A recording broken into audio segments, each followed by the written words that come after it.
Good morning, friends.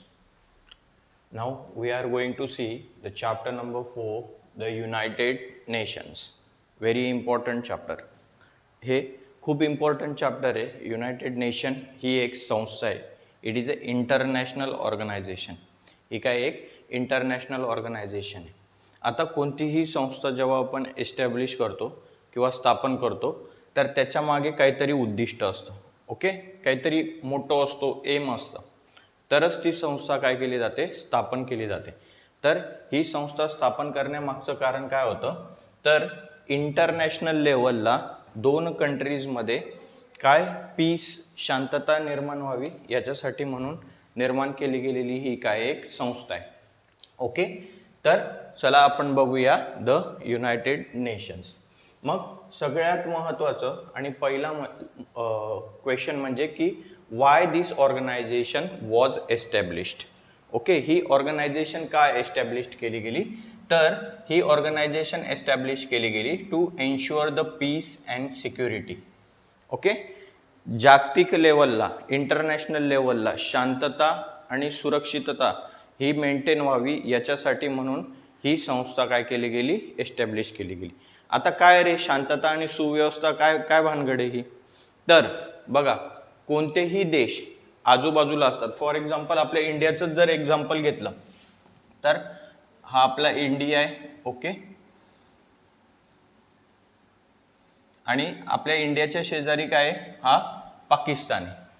तर between two countries, आपल्या दोन कंट्रीजमध्ये कॉन्फ्लिक्ट असतं, काहीतरी वादविवाद असतो. ओके, सो हा वादविवाद जर खूप मोठ्या प्रमाणावर चिघळला तर मग फायनली सॉल्व कोण करणार.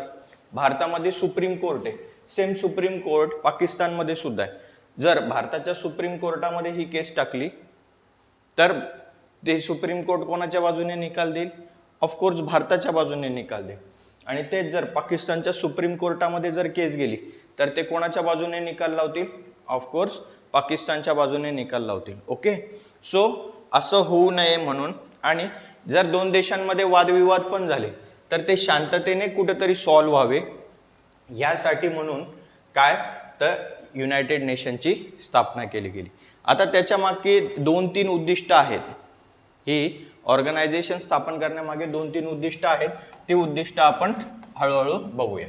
ओके, पहिला ऑब्जेक्टिव्ह कळलं तुम्हाला, सगळ्यात मेन काय एस्टॅब्लिश झाली, तर एन्श्युअर करण्यासाठी की इंटरनॅशनल पीस आणि सिक्युरिटी एस्टॅब्लिश करण्यासाठी म्हणून आपण ही संस्था काय केली, ऑर्गनाइज केली किंवा एस्टॅब्लिश केली. कळलं. नेक्स्ट बघा, in the present chapter we shall study its objective. आपण काय काय शिकणार आहेत या चॅप्टरमध्ये, त्याचे ऑब्जेक्टिव्ह, प्रिन्सिपल्स काय आहेत, स्ट्रक्चर आणि त्याचा रोल काय. ओके, या सगळ्या गोष्टी आपण या चॅप्टरमध्ये शिकणार आहोत. चला बघूया. The first, the United nations a background. आता युनायटेड नेशनची स्थापना का झाली, तर याच्यासाठी आपल्याला थोडंसं इतिहासामध्ये जायला लागेल, मागे जायला लागेल. आणि मग आपल्या असं लक्षात येतं की ज्यावेळेस भारत स्वातंत्र्य नव्हता, इन 1912 मध्ये आपल्यावर कोणाचं राज्य होतं, ब्रिटिशांचं राज्य होतं. ओके, 1912 मध्ये काय झालं, तर फर्स्ट वर्ल्ड वॉर झालं, पहिलं वर्ल्ड वॉर झालं, पहिलं जागतिक युद्ध झालं. आता जागतिक युद्ध कशासाठी झालं, तर पेट्रोल आणि डिझेलच्या खजिन्यासाठी. ओके, तर आपल्याला डीपमध्ये नाही जायचंय, फक्त एक पार्श्वभूमी सांगतो मी तुम्हाला. काय झालं होतं, तर पेट्रोल आणि डिझेलच्या साठ्यांसाठी युद्ध झालं बिटवीन टू कंट्रीज, दोन देशांमध्ये युद्ध झालं. आणि फायनली ते युद्ध वाढता वाढता वाढता मग सगळे कंट्रीज त्याच्यामध्ये स्थापन झाली. आता फॉर एक्झाम्पल जर दोन गटांमध्ये जर भांडणं होत आहेत, फॉर एक्झाम्पल मी आहे एका गटामध्ये आणि एक दुसरा कोणीतरी व्यक्ती, आपल्या दोघांमध्ये वादविवाद झाला, बरोबर. तर मी माझे फ्रेंड्स बोलवणार, तो त्याचे फ्रेंड्स बोलवणार. सो वर्ल्ड वॉर अशाच पद्धतीचं असतं की दोन देशांमध्ये युद्ध होतं, पण प्रत्येक देशाचे मित्र देश असतात, फ्रेंड्स असतात. ओके, सो ते सुद्धा ह्या युद्धामध्ये काय होतात, इन्व्हॉल्व होतात. अशा प्रकारे संपूर्ण जगच एकमेकांविरुद्ध युद्ध करायला लागतं. ओके, सो याला काय म्हणायचं, वर्ल्ड वॉर. आणि याचे परिणाम खूप भयंकर असतात. तर 1912 मध्ये फर्स्ट वर्ल्ड वॉर झालं, पहिलं जागतिक युद्ध झालं. आणि याच्यामध्ये काय झालं रे, लाईफ जीवन आणि प्रॉपर्टीचं खूप मोठं नुकसान झालं. ऑन अ लार्ज स्केल खूप मोठ्या प्रमाणावर काय झालं, नुकसान झालं. आणि मग मात्र देशांच्या असं लक्षात आलं की इंटरनॅशनल सिक्युरिटीसाठी आणि शांततेसाठी आपण काहीतरी प्रयत्न केले गेले पाहिजेत. आणि फर्स्ट वर्ल्ड वॉर नंतर मग काय झालं की लीग ऑफ नेशनची स्थापना करण्यात आली. सगळ्यात पहिले कोणाची स्थापना करण्यात आली? लीग ऑफ नेशन्स, याला राष्ट्रसंघ असं म्हणतात मराठीमध्ये. ओके, सो राष्ट्रसंघाची स्थापना झाली, लीग ऑफ नेशनची स्थापना झाली. परंतु ही लीग ऑफ नेशन जी होती ही देशांना शांत करण्यामध्ये अयशस्वी ठरली. ओके, जे पराभूत झाले शत्रू राष्ट्र मित्र राष्ट्र होते. For example France, England, America हे एकाच गटामध्ये होते. विरुद्ध गटामध्ये कोण होते? जर्मन, युगोस्लोव्हिया, ओके, सोव्हिएत संघ वगैरे हे एक साईडला होते. यांच्यामध्ये ह्या दोन देशांमध्ये काय झाले? कॉन्फ्लिक्ट झाले. आता स्वाभाविक आहे, जे हारलेले आहेत ते परत बदला घेण्याची तयारी ठेवतील. आणि काय झालं की 1912 मध्ये इंग्लंड या देशाने जे पराभूत झालेले कंट्रीज होत्या त्यांच्यावर खूप सारे निर्बंध लादले, वाईट अशा जाचक अटी त्यांच्यावर लादल्या. आणि त्याच्यामुळे त्यांच्यामध्ये बदल्याची भावना निर्माण झाली. आणि म्हणून त्यांनी ह्या लीग ऑफ नेशनचं, राष्ट्रसंघाचं काहीही न ऐकण्याचं ठरवलं आणि स्वतःची पॉवर वाढवण्याचा प्रयत्न करत गेले. ह्याचाच परिणाम म्हणजे काय झाला की 1939 मध्ये सेकंड वर्ल्ड वॉर स्टार्ट झालं, दुसरं वर्ल्ड वॉर स्टार्ट झालं. आणि ह्या काळामध्ये सगळ्यात महत्त्वाचा आणि प्रमुख लीडर होता जर्मनीचा, तो म्हणजे ॲडॉल्फ हिटलर. ओके, आणि त्यावेळेस इंग्लंडचे पंतप्रधान होते विन्स्टन चर्चिल. ओके, आणि मग ह्यांच्यामध्ये वादविवाद निर्माण झाले आणि सेकंड वर्ल्ड वॉर चालू झालं. हे 1939 पासून 1945 असा एक प्रदीर्घ काल हे युद्ध चाललं. आता या युद्धामध्ये जर्मनी, जापान हे एक साईडला होते, इंग्लंड, अमेरिका, फ्रान्स यासारखे मोठे मोठे देश एक साईडला होते. बरोबर, जर्मनी आणि जापान कुठे हार घ्यायला दिसत नाही, म्हणजे कुठं माघार घेण्याचे चिन्हच दिसत नाहीये. असं जेव्हा अमेरिकेने बघितलं तेव्हा मात्र अमेरिकेने काय केलं? अणुबॉम्बचा म्हणजेच ॲटम बॉम्बचा यूज केला. कोणता? ॲटम बॉम्ब, त्यालाच न्यूक्लिअर वेपन असं देखील म्हणतात. काय? न्यूक्लिअर वेपनचा यूज केला. आणि मात्र हिरोशिमा आणि नागासाकी या दोन शहरांना त्यांनी काय करून टाकलं? अणुबॉम्ब टाकून, ॲटम बॉम्ब टाकून बेचिराख करून टाकलं. आता मात्र इथे जर्मन आणि जापान लोकांनी माघार घेतली, जर्मनीने माघार घेतली. ओके, आणि मग मात्र लोकांच्या तो जो संहार बघितला त्यांनी, जे डिस्ट्रॉय झालं सगळं, प्रॉपर्टी, लाईफचं खूप प्रचंड नुकसान झालं. आणि असा ॲटम बॉम्बचा यूज आता परत कधीच कुठेच नको व्हायला असं सगळ्या देशांना वाटायला लागलं. जर मात्र लोकांनी ॲटम बॉम्बचा यूज करायला सुरुवात केली तर ही पृथ्वी नष्ट व्हायला वेळ लागणार नाही असं सगळ्यांच्या लक्षात आलं. आणि मग मात्र सगळे देश एकत्र आले आणि मग सेकंड वर्ल्ड वॉर नंतर युनायटेड नेशनची स्थापना करण्यात आली. ओके, आणि मग सगळ्या देशांच्या असं लक्षात आलं की इंटरनॅशनल पीस आणि सिक्युरिटी खूप महत्त्वाची आहे. दुसऱ्या महायुद्धानंतर जर तिसरं महायुद्ध झालं तर कदाचित हे जग नष्ट होऊन जाईल, कोणीही जिवंत राहणार नाही. कारण आता प्रत्येक देशाकडे अणुबॉम्ब आहे, जवळजवळ बऱ्याच देशांकडे अणुबॉम्ब आहे. इंडियाकडे, पाकिस्तानकडे, चीन, ऑस्ट्रेलिया म्हणा, अमेरिका, इंग्लंड, रशिया, फ्रान्स, सर्व देशांकडे अणुबॉम्ब आहेत जवळजवळ. ओके, प्रत्येकजण स्वतःची पॉवर दाखवण्याची धमक ठेवतो आणि मग अशामध्ये कोणत्याही प्रकारचं जग इथे अस्तित्वात राहणार नाही. आणि म्हणून काय झालं की सेकंड वर्ल्ड वॉर नंतर द युनायटेड नेशनची स्थापना झाली. आणि ती स्थापना कशासाठी केली? To establish the world peace, जागतिक शांतता निर्माण व्हावी. Okay, the League of Nations did not success at all. बघितलं आपण की लीग ऑफ नेशन अजिबात सक्सेसफुल नाही झालं. आणि न्यूक्लिअर वेपनचा यूज झाला. बघा, न्यूक्लिअर वेपनचा यूज झाला सेकंड वर्ल्ड वॉरमध्ये, अणुबॉम्बचा यूज झाला. आणि असं परत होऊ नये याच्यासाठी म्हणून द युनायटेड नेशनची स्थापना झाली. Okay, the United nation was established after the second world war in instil this understanding amongst all nation. Okay, मग अशी समजूत प्रत्येक देशाच्या मनामध्ये निर्माण झाली की असं युद्ध पुन्हा व्हायला नको. ओके, शेवटी शांतता पण खूप महत्वाची आहे. कोणत्याही दोन देशांमध्ये जर युद्ध झालं तर ते सगळ्यांसाठी काय असतं, घातक असतं. ओके, कारण एखाद्या कंट्रीचा मित्र देश लगेच त्याच्यामध्ये इन्व्हॉल्व्ह होतो. फॉर एक्झाम्पल, आता जर भारतावर 1961चं युद्ध घ्या, इंडिया वर्सेस पाकिस्तान, सॉरी 71चं इंडिया वर्सेस पाकिस्तान, हे युद्ध घ्या. या युद्धामध्ये सगळे देश पाकिस्तानच्या बाजूने निघून गेले होते, इवन दो अमेरिका सुद्धा, कारण अमेरिकेला थोडा फायदा वाटत होता त्याच्यामध्ये. मग ह्या वेळेस काय झालं रे, रशिया आपल्या मदतीला आला. पाकिस्तानच्या मदतीला जसा अमेरिकाला, तसा आपल्या मदतीला कोण आलं, रशिया. रशियाने आपले सगळे नेव्ही समुद्रामध्ये उतरवली. बिटवीन अमेरिकेचे जहाज येत होते भारतावर हल्ला करण्यासाठी, तर त्यांना मध्येच उभे राहिले की जर तुम्हाला जायचं आहे तर तुम्हाला आम्हाला सगळ्यांना नष्ट करून पुढे जावं लागेल. म्हणजे रशिया म्हणाला की आम्ही सुद्धा युद्ध. तेव्हापासून भारत आणि रशियाचे मैत्री संबंध खूप जबरदस्त आहे. ओके, कळलं? सो हे इंटरनॅशनल कॉन्फ्लिक्ट असतं, एकमेकांच्या मदतीने जग चालत असतं. ओके, सो त्यासाठी मग शांतता प्रस्थापित करण्याचं सगळ्यात महत्त्वाचं काम कोणाचं आहे, द युनायटेड नेशन्स आहे. क्रोनॉलॉजी बघूया की कशी कशी हे झालं. मग ज्यावेळेस सेकंड वर्ल्ड वॉर चालू होतं तेव्हा एक ट्रिटी साईन करण्यात आली.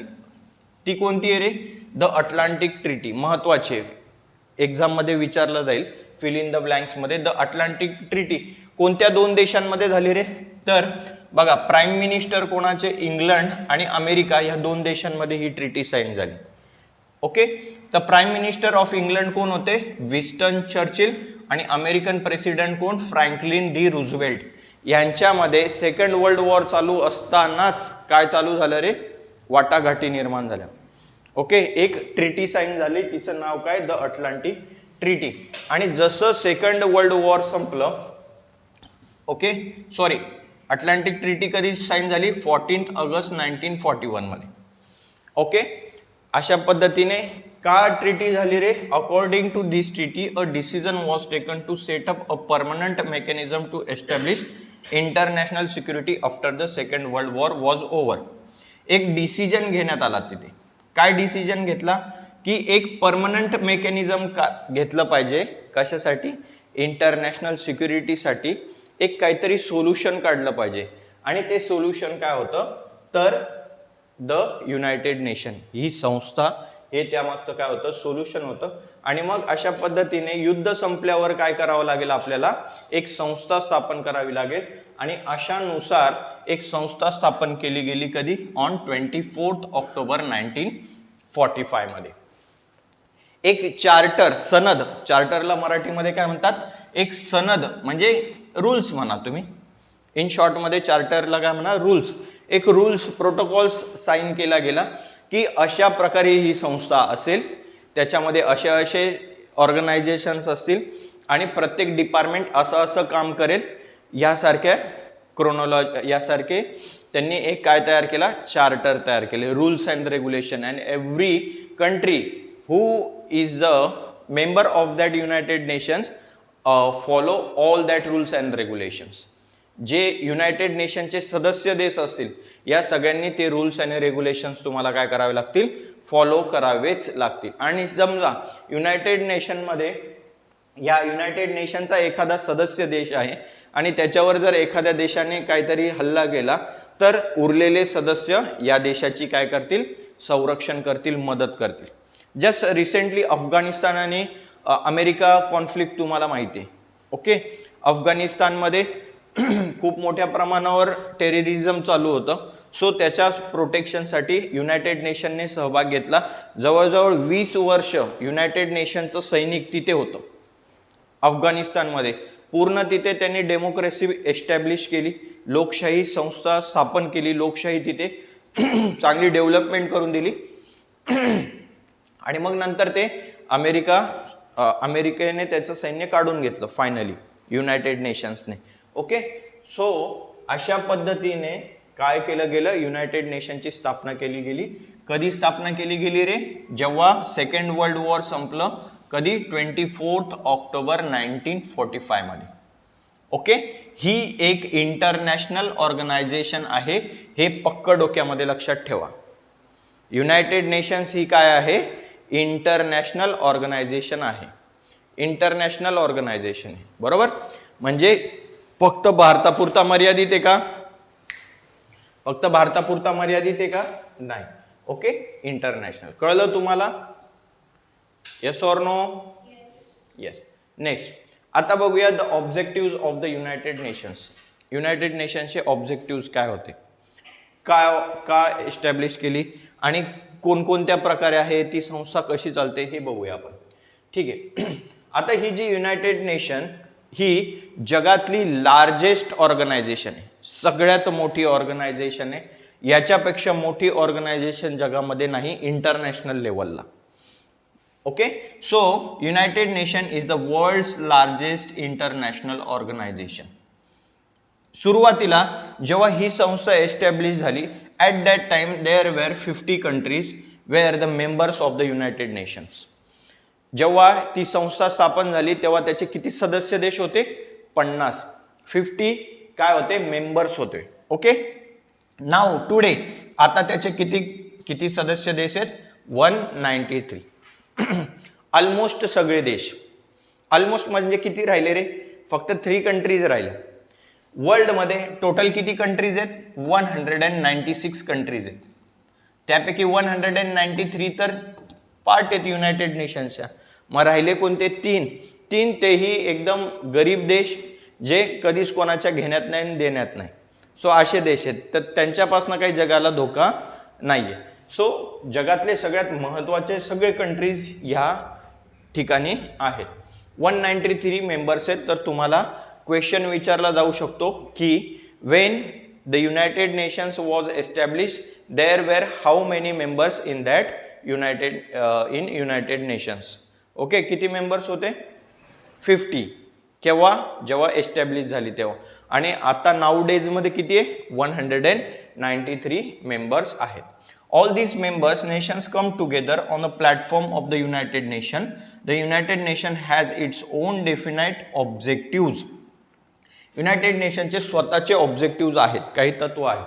Okay, briefly the United Nation takes up the necessary major establishing international peace. सगळ्यात महत्त्वाचं म्हणजे इंटरनॅशनल पीस एस्टॅब्लिश करण्याचं काम कोणाचं आहे? द युनायटेड नेशनचं आहे. शांतता प्रस्थापित करणे, युद्ध होऊ न देणे, 2 देशांमध्ये झालेले वादविवाद सॉल्व्ह करणे, हे सगळ्यात महत्त्वाचं काम कोणाचं आहे? द युनायटेड नेशन्स आहे. बघूया काय महत्त्वाचे ऑब्जेक्टिव्ह आहेत त्यांचे, काय कार्य काय त्यांचे. To establish friendly relation among the nation. देशांमध्ये खेळीमेळीचं वातावरण निर्माण करणे, मैत्रीपूर्ण संबंध प्रस्थापित करणे. Enhance international security. International security वाढवणे, बरोबर. By solving international dispute. जर बिटवीन 2 कंट्रीजमध्ये काही डिस्प्यूट्स असतील तर ते डिस्प्यूट सॉल्व्ह करणे. फॉर एक्झाम्पल भारत आणि पाकिस्तान डिस्प्यूट्स चालू आहेत.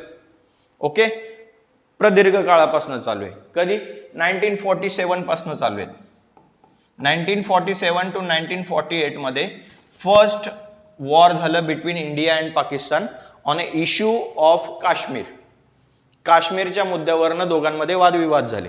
ओके, सो त्यावेळेस पंडित जवाहरलाल नेहरू युनियनमध्ये गेले, इंटरनॅशनल युनियनमध्ये गेले, युनायटेड स्टेट्समध्ये. तर ते प्रकरण अजूनही तिथे प्रलंबित आहे.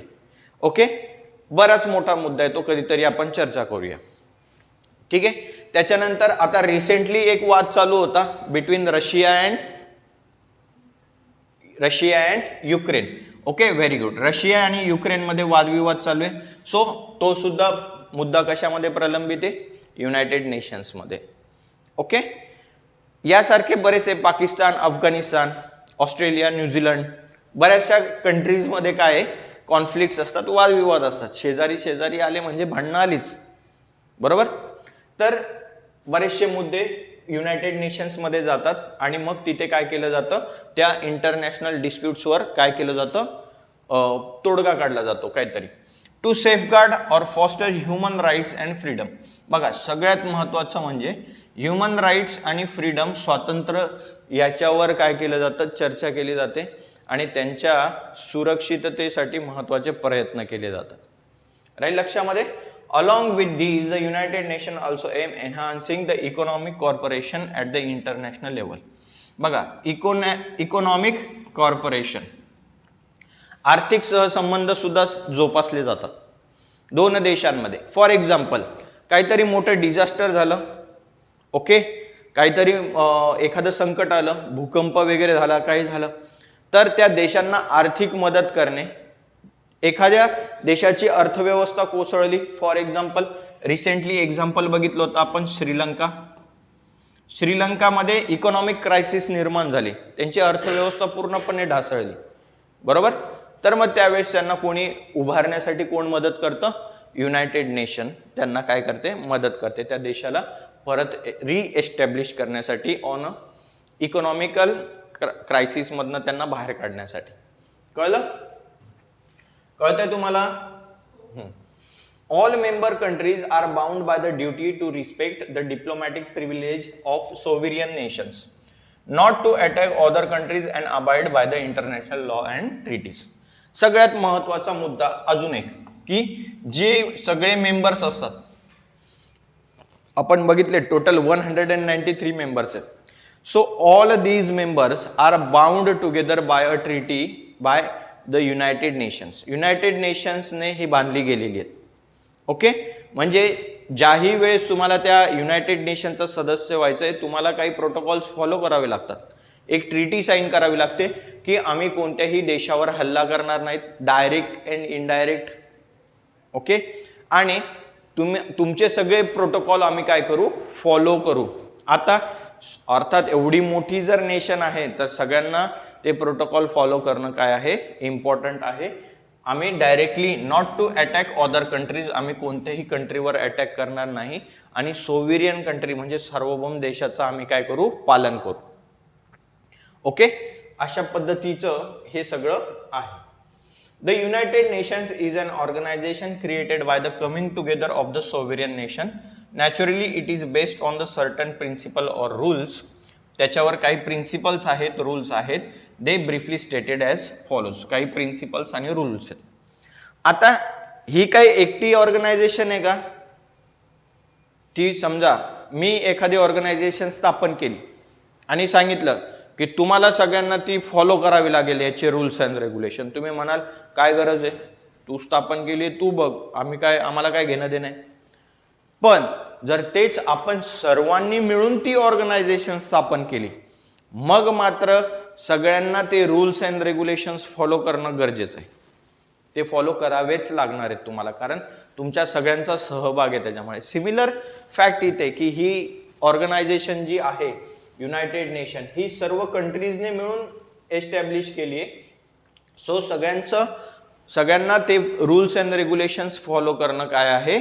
मस्ट आहे, गरजेचं आहे, डायरेक्ट त्यांनी करायलाच पाहिजे. प्रिन्सिपल्स ऑफ युनायटेड नेशन्स बघूया काय काय प्रिन्सिपल्स आहेत, त्यांची तत्व काय आहेत. All members nations will have the same status. सगळ्यात महत्वाचं म्हणजे सगळ्या मेंबर्सला सेम स्टेटस मिळणार, ओके. सेम स्टेटस याचा अर्थ काय? सगळ्यात मोठी कंट्री अमेरिका, जिओग्राफिकल कंडिशन्स नुसार सुद्धा आणि इकॉनॉमिकल सुद्धा, पैशांनी सुद्धा श्रीमंत. अमेरिका सगळ्यात मोठा देश, वेल डेव्हलप्ड म्हणूया, डायरेक्ट डेव्हलप्ड, विकसित देश आहे. आणि सगळ्यात गरीब घाना, म्हणजे 193 नंबरवर पकडूया आपण याला, ओके. सो यालाही तेवढं स्टेटस आहे जेवढं ह्या देशाला स्टेटस आहे. मग अमेरिका आणि घाण्यामध्ये कंपॅरिझन आहे का? नाही, काहीच कंपॅरिझन नाही, कुठंच कंपॅरिझन नाही. पण स्टील दोघा देशांना काय सेम स्टेटस आहे. याची जर वोटिंग करायची म्हटली, मतदान करायचं म्हटलं, तर याला सुद्धा एकच वोट दिलं जातं आणि हा कंट्री सुद्धा एकच वोट केला जातो. यांचे जे सदस्य येतात तिथं सगळ्यांना सेम महत्व असतं. कळलं? सो सेम स्टेटस आहे सगळ्या कंट्रीजला.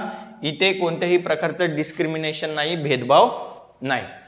देअर इज नो बघा इथे दिलेलं, there is no discrimination amongst the nation based on the geographical size, economic and military power. Geographical condition, geographical size म्हणजे कोणता देश किती मोठा आहे. हा इंडिया आहे आणि इकडे असा एवढा मोठा पसरलेला रशिया आहे, इथे चायना आहे, बरोबर. मग हे तर खूप प्रचंड भले मोठे मोठे देश आहेत, मग त्यांना जास्त वेटेज आहे का? नाही.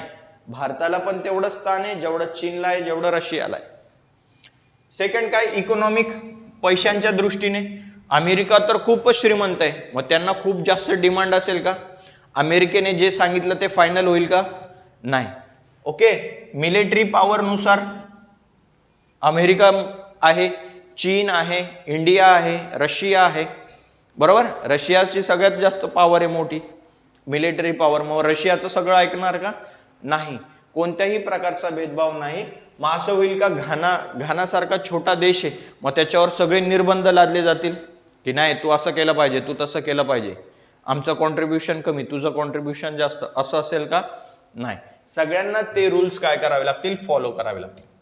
All member nations of United Nations should respect the freedom and geographical unity of the other member nation.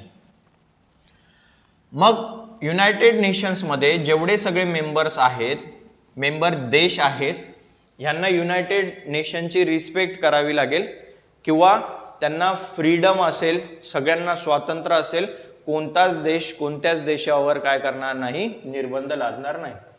Okay. आणि सगळ्यांमध्ये काय असेल? जिओग्राफिकल युनिटी असेल. फ्रीडम तर असेलच असेल, पण जिओग्राफिकल युनिटीची सगळेजण काय करतील? रिस्पेक्ट करतील.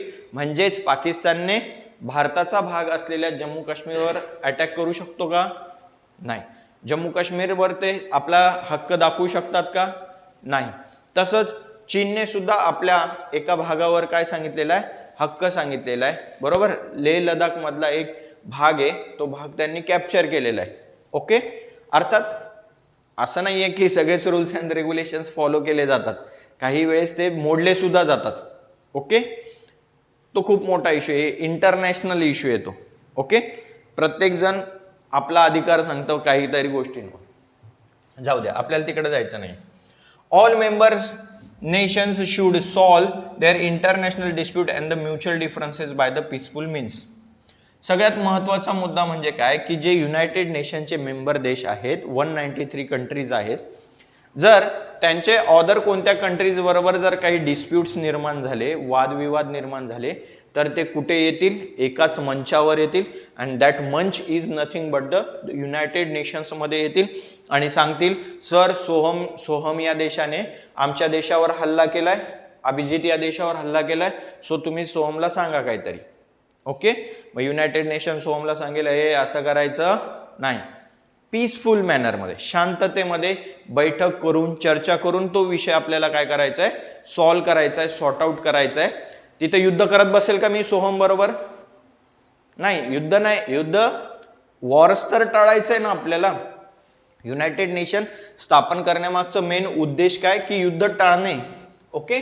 सो पीसफुल मीन्स मध्ये व्हायला पाहिजे, सगळं शांततेपूर्वक व्हायला पाहिजे, शांततेमध्ये व्हायला पाहिजे. हा त्याच्या मागचा मेन काय आहे? प्रिन्सिपल आहे, मोटो आहे. ओके. कळलं तुम्हाला? मग principles of united nations exam मध्ये तुम्हाला याच्यावर प्रश्न विचारला जाऊ शकतो. Give the principles of united nations. United नेशनची प्रिन्सिपल सांगा. ओके. आय होप तुम्हाला हे कळलं असेल. नेक्स्ट पॉइंट बघूया आपण. Structure of united nation. आता एवढी मोठी संस्था आहे, मग त्याचं काहीतरी स्ट्रक्चर असलं पाहिजे ना. जशी आपली शाळा असते, शाळेमध्ये वेगवेगळ्या प्रकारचे विभाग असतात. लायब्ररी वेगळं असतं, लॅबोरेटरी वेगळं असतं, टीचर स्टाफ रूम वेगळा असतो, पियून्सचा ग्रुप वेगळा असतो, प्रिन्सिपलची केबिन वेगळी असते, प्रत्येक क्लासरूम्स वेगवेगळे असतात. ओके. तसं याचा पण काहीतरी भाग असेल ना. सो याचे टोटली किती पार्ट्स पडतात? 6 पार्ट्स पडतात वेगवेगळे. आणि ह्याच्या व्यतिरिक्त आणखी वेगवेगळे सुद्धा भाग असतात जे आपल्याला ब्रीफली बघायचे. मग स्ट्रक्चर्स आणि फंक्शन्स प्रॉपरली होण्यासाठी युनायटेड नेशनचे काही स्ट्रक्चर आहे. तर किती? 6 पार्ट्स आहेत त्याचे. किती मेन ऑर्गन्स आहेत? 6. तुम्हाला असा प्रश्न पण विचारला जाऊ शकतो की किती ऑर्गन्स आहेत. ओके. किती ऑर्गन्स आहेत रे मग टोटल? ओके. 6. पहिलं बघा, पहिला पार्ट आहे जनरल असेंब्ली. इथे आता जे चित्र तुम्हाला दिसणार आहे जनरल असेंब्ली म्हणजे या असेंब्लीमध्ये सगळे जमणार, चर्चा वगैरे करणार. आपल्याला डिटेलमध्ये बघायचं, प्रत्येक भाग डिटेलमध्ये बघायचा. Second one is the Security council.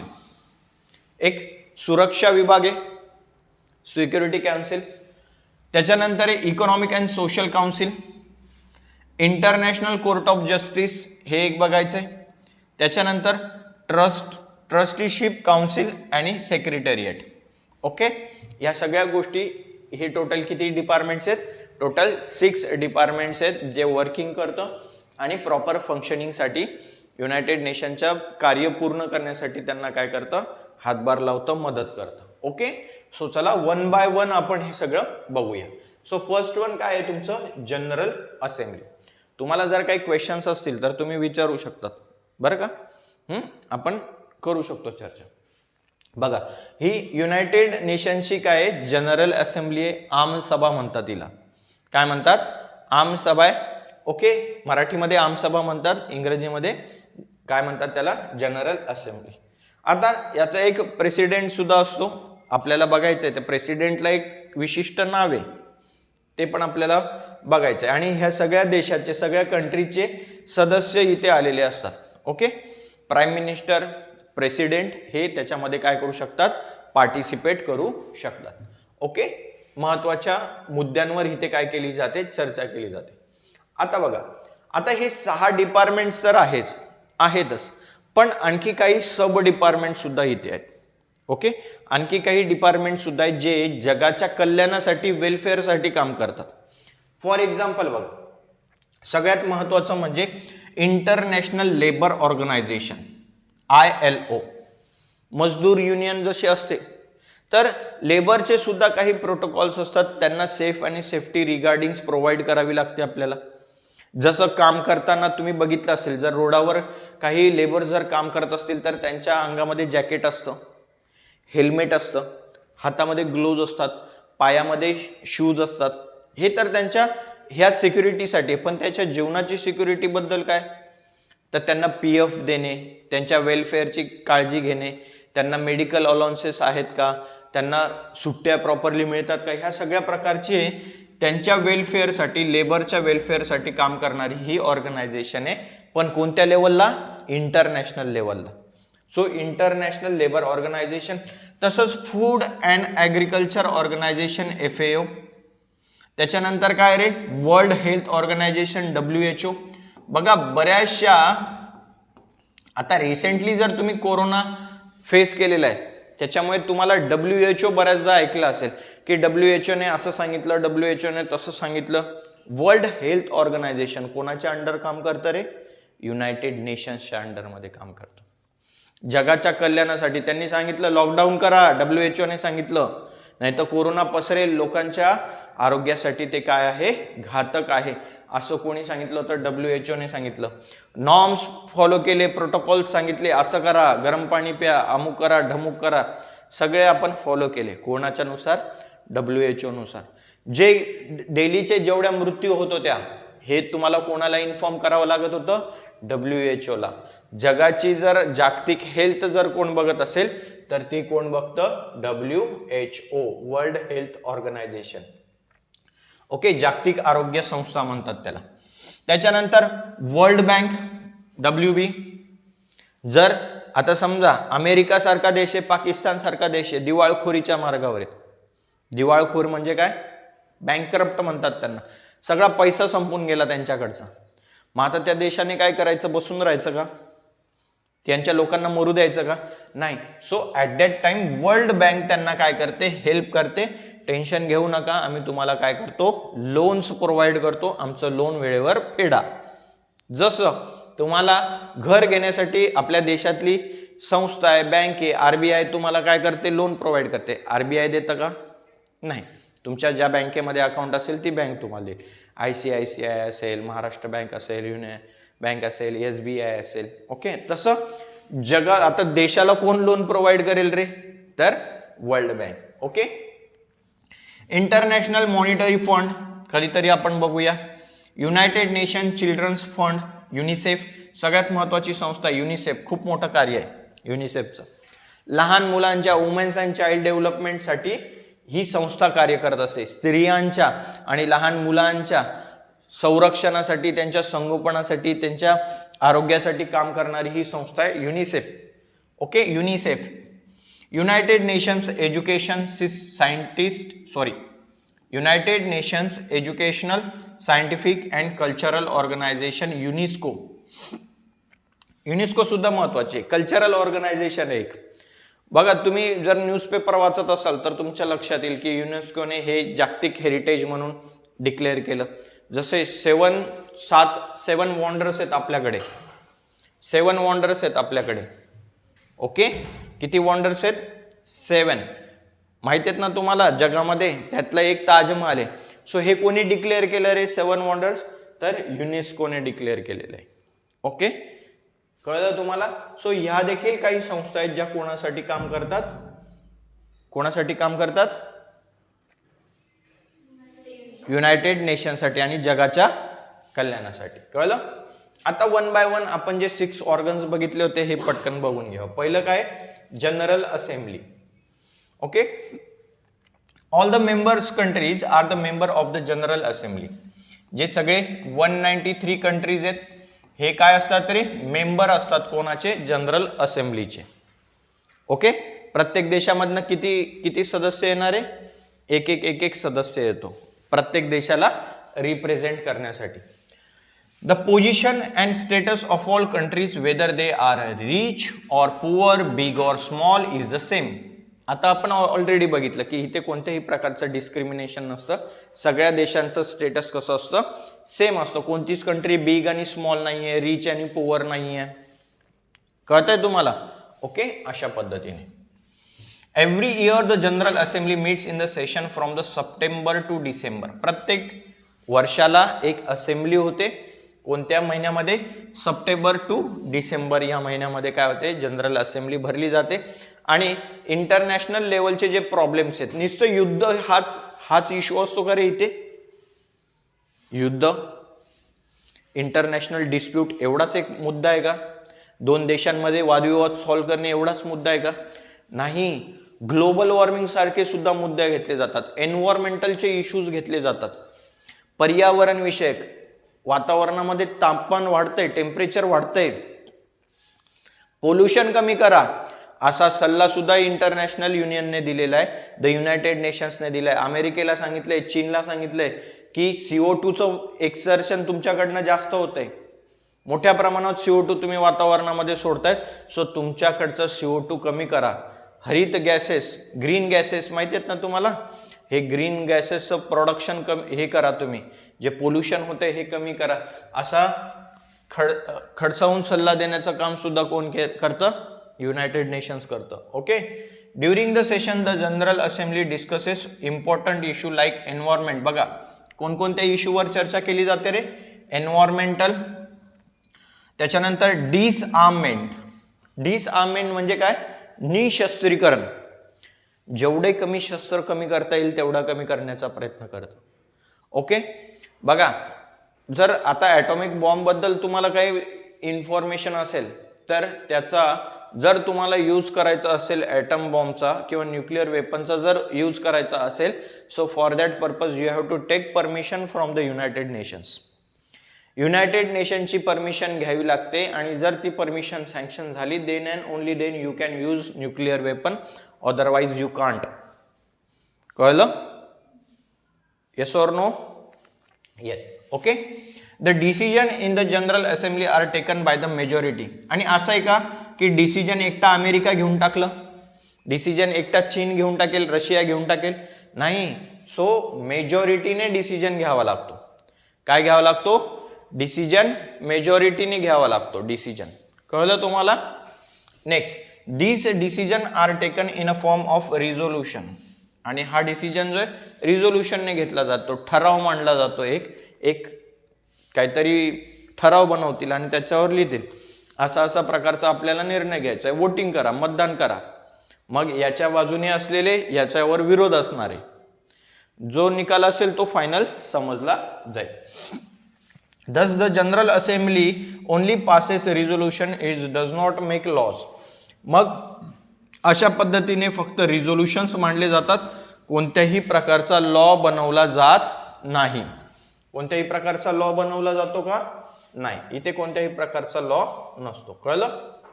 The significance of the General Assembly lies in being a platform for the representative of members nations to come together and discuss and make policy decisions on issues of the global importance. असेच मुद्दे घेतले जातात की ज्यांचं काहीतरी global importance आहे, महत्व आहे, जागतिक काहीतरी महत्व आहे, असेच मुद्दे घेतले जातात. ओके, असे मुद्दे घेतले जातील का की उत्तर प्रदेशमध्ये चोरीचं प्रमाण खूप वाढलंय, काहीतरी प्रॉब्लेम सॉल्व्ह करा, असे मुद्दे घेतले जातील का? नाही.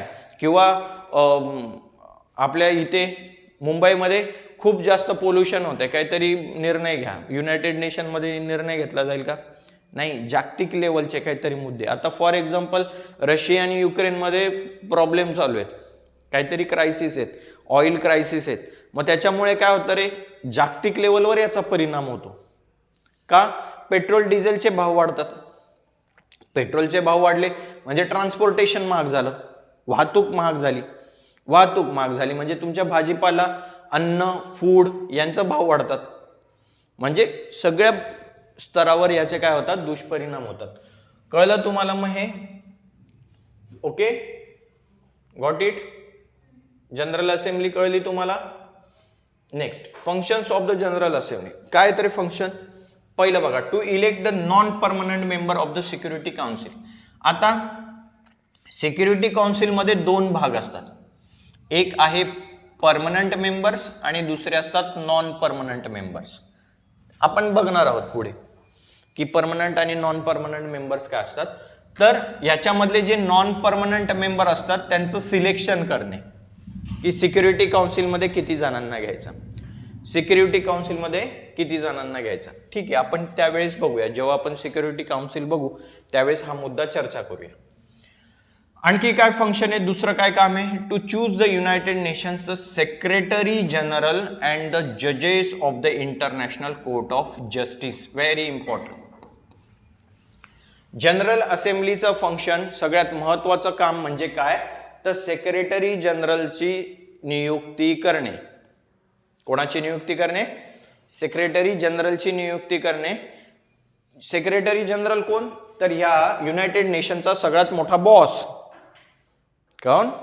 सगळ्यात मोठा बॉस कोण? Secretary general. आणि सेकंड म्हणजे काय, जज. जे इंटरनॅशनल कोर्ट आहे, आता मी सांगितलं ना भारत आणि पाकिस्तानमध्ये वादविवाद आहे काश्मीरच्या मुद्द्यावरनं. मग हा मुद्दा आपण कुठे नेला? युनायटेड नेशनमध्ये. भारताच्या सुप्रीम कोर्टात नेणार का? पाकिस्तानच्या सुप्रीम कोर्टात नेणार का? नाही. मग आपण इंटरनॅशनल लेवलला नेणार.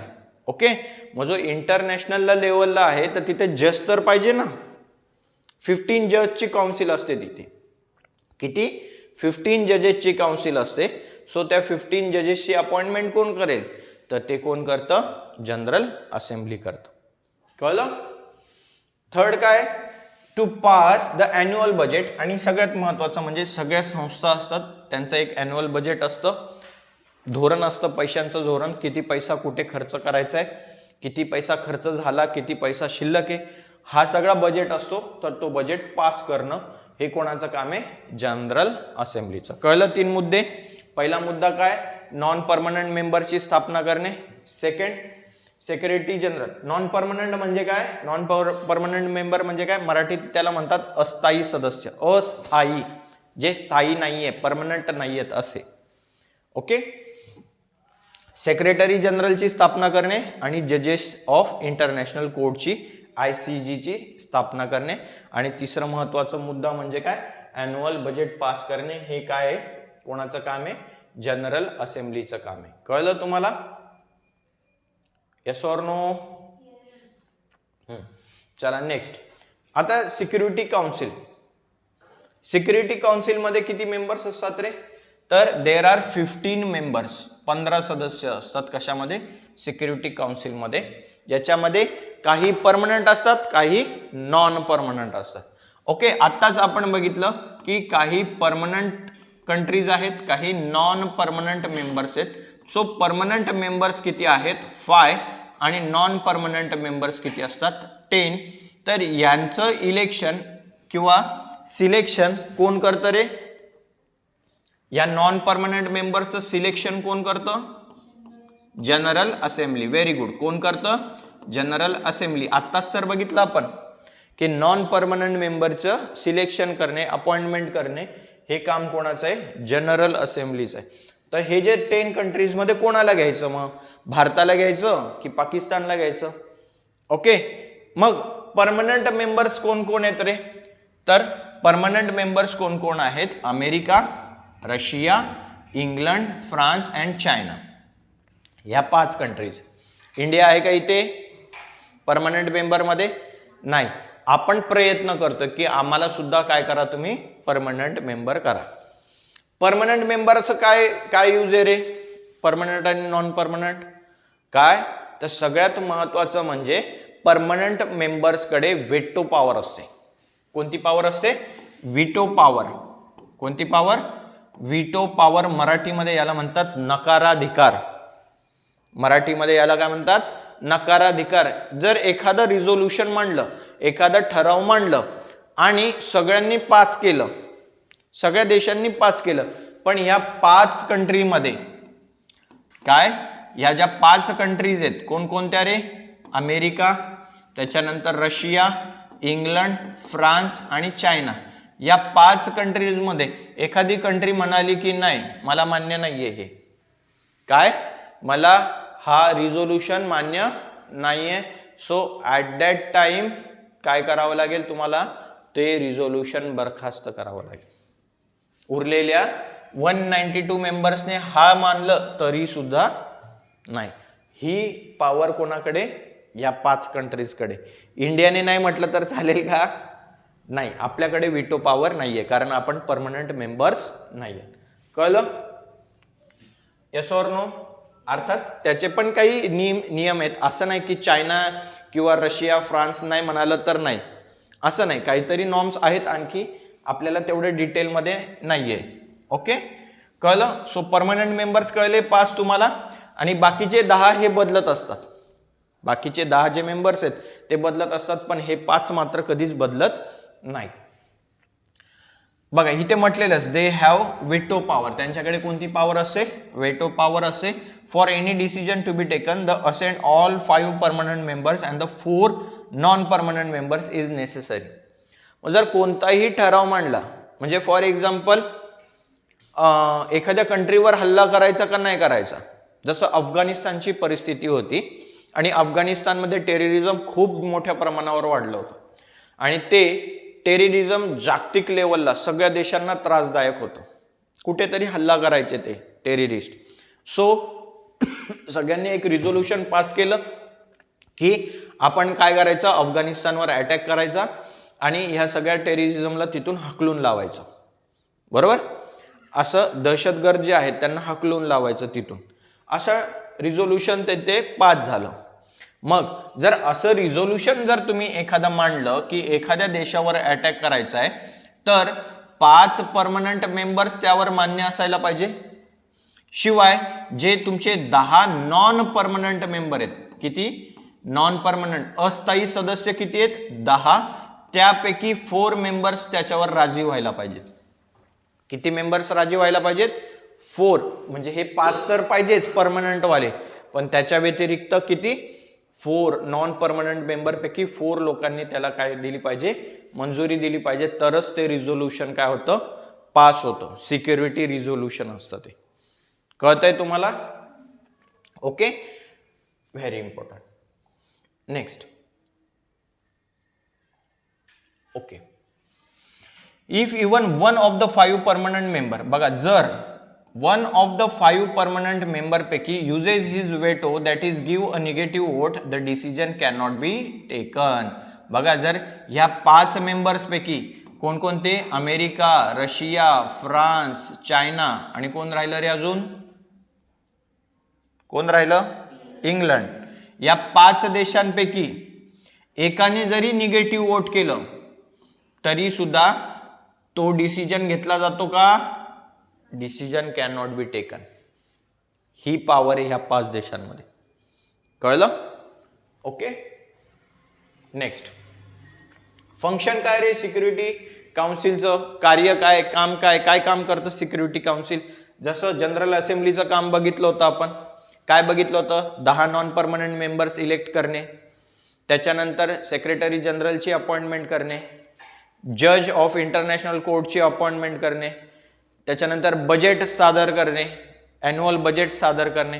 हे काम कोणाचं होतं, जनरल असेंब्लीचं, आमसभेचं काम होतं. तसंच यांचं काय काम आहे सिक्युरिटी काउन्सिलचं बघा. The main responsibility of the Security Council is to maintain international peace and security. सगळ्यात महत्वाचं काय, इंटरनॅशनल पीस आणि सिक्युरिटी काय करणे, एस्टॅब्लिश करणे, सगळ्यात महत्वाचं काम. जागतिक शांतता प्रस्थापित करणे, सुरक्षता निर्माण करणे. The Security Council may suggest one among the following alternatives in a situation of the international conflict, end or resolve conflict and make efforts to establish peace, impose, बघा सगळ्यात महत्वाचं, peace, impose economical sanctions, take decisions of the military actions against the aggressor nation. सगळ्यात महत्वाचं बघा, कोणकोणते international conflict असू शकतात, कोणकोणते इंटरनॅशनल कॉन्फ्लिक्ट असू शकतात बघा. एखाद्या दोन देशांमध्ये जर वाद निर्माण झाला, फॉर एक्झाम्पल इंडिया आणि पाकिस्तानमध्ये वाद निर्माण झाला, इंडिया आणि चायनामध्ये वाद निर्माण झाला, तर एक तर तो कॉन्फ्लिक्ट तुम्ही एंड करा, समाप्त करून टाका तो वादविवाद, किंवा काहीतरी मार्ग काढा त्याच्यावर. जर वादविवाद शांत होत नसेल तर काहीतरी मार्ग काढा. सेकंड काय, आणि पीस एस्टॅब्लिश करा, शांतता, सगळ्यात महत्वाचं म्हणजे शांतता प्रस्थापित करा, भांडणं होऊ देऊ नका. Impose economical sanctions, okay, take a decision of military action to against the aggression nation. Aggressive nation असेल एखादा, ॲग्रेसिव्ह असतो, भांडण करण्यासाठी नेहमी तत्पर. For example North Korea, Kim Jong Yong माहिती आहे ना तुम्हाला, ॲग्रेसिव्ह आहे, नेहमी युद्ध करायला तयार असतो, डायरेक्ट तोडेंगे फोडेंगे, बॉम्ब डाल देंगे, अणुबॉम्ब. सो अशा इंटरनॅशनल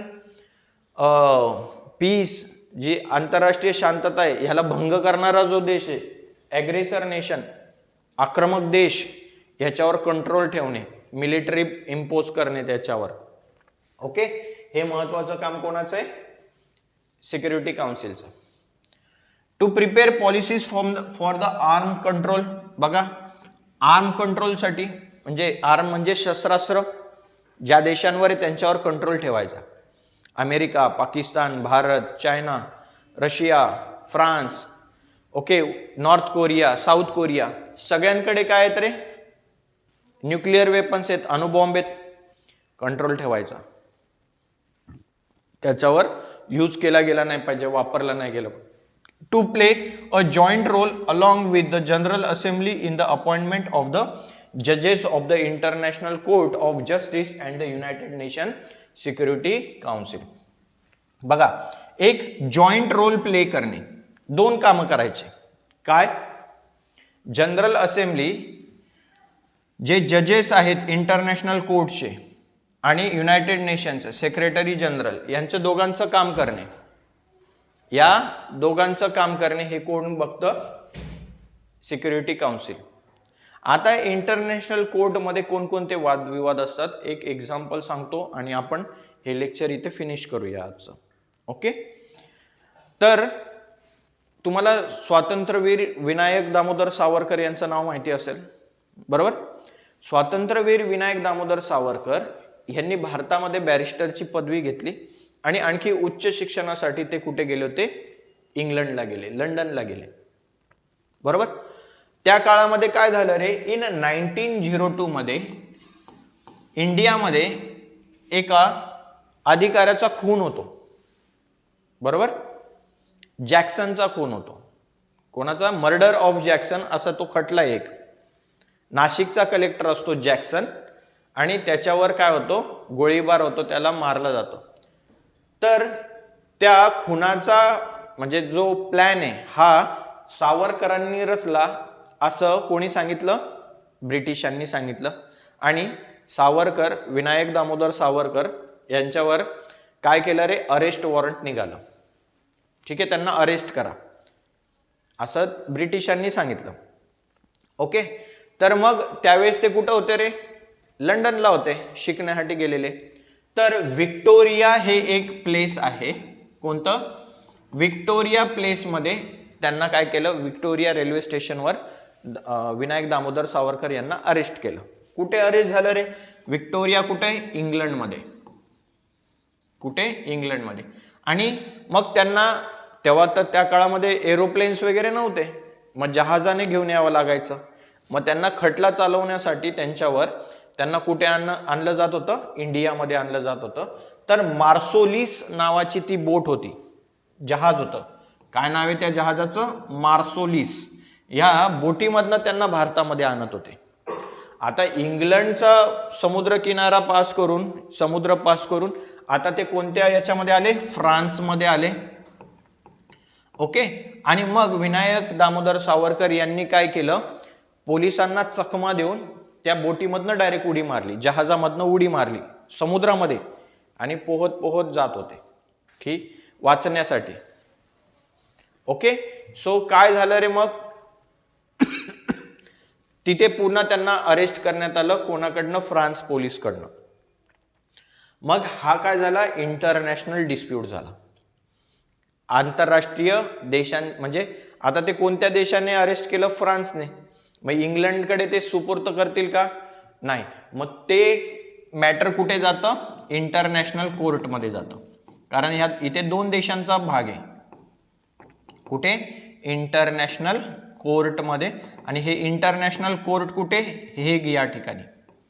कुठे, हेग, मराठीमध्ये हेग म्हणतात.